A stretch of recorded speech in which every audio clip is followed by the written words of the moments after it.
That means that Jan Mayo has lost her daughter and her 3 grandchildren. And Jan is with us from Westville, Oklahoma tonight.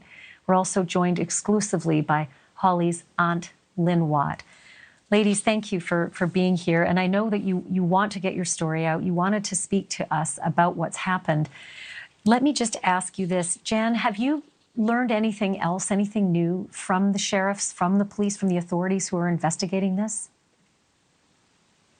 The only thing that I've heard so far is that my granddaughter, Riley Elizabeth Allen, was shot in the head and died that way, and that my grandson, Michael Mayo's, was undetermined cause of death.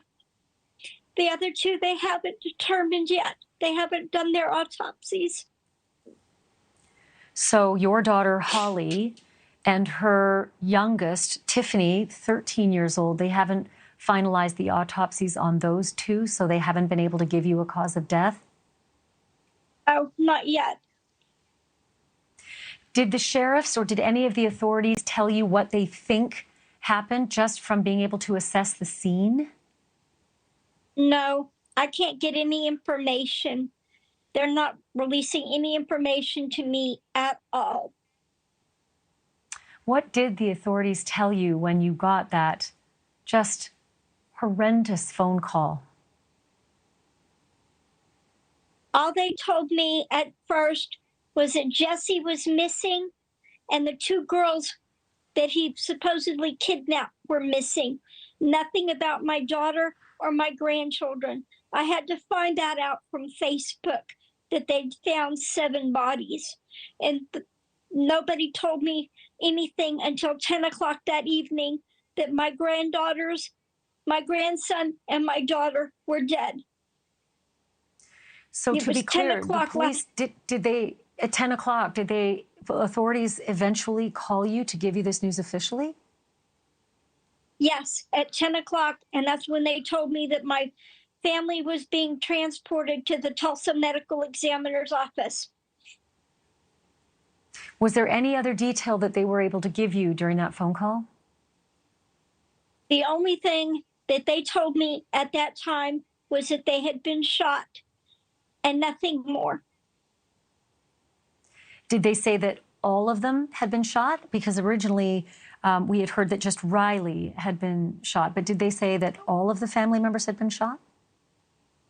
That's what I was told, that they had all been shot and that he took his own life. Was there any indication at any time, Jan, that this man was so incredibly dangerous and to the point of being lethal? No, there was nothing. I saw them Thursday at my granddaughter's choir concert, and everybody was happy. They were just smiling. They were in a good mood. Tiffy had gotten up and sang with her choir. She was getting ready to do cheerleader tryouts on Friday. They were just happy. And did Holly know anything about his criminal background, his time served, and the charges of criminal rape that he had served that time for? Yes. The only thing was he had lied to her and told her that the girl was 19 years old, not 16, and that everything was just a misunderstanding. He paid a young lady to portray the victim to sit down and have a talk with my daughter. And she told him, oh, it was just a misunderstanding. You don't get 20 years for a misunderstanding. He paid a person to impersonate the victim of his crime to tell your daughter a lie, that it was her and that it wasn't a crime? Yeah, it's exactly what he did.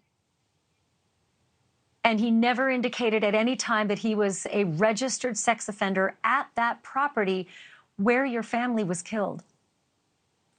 No, my husband and I didn't find out until middle to late March, when my husband was looking up a coworker that he worked with to find out what his charges were, and Jesse McFadden's criminal history popped up, that he was a registered sex offender. My husband then contacted our daughter to find out what was going on. Why were they there? Why was he in that house with our grandchildren? And what date was that? That was in March, probably about the 20th. And what answers were you given when you confronted him with the fact that he was a registered sex offender? Our daughter wouldn't let us confront him. She said, oh, it was just a misunderstanding. I've talked to the girl.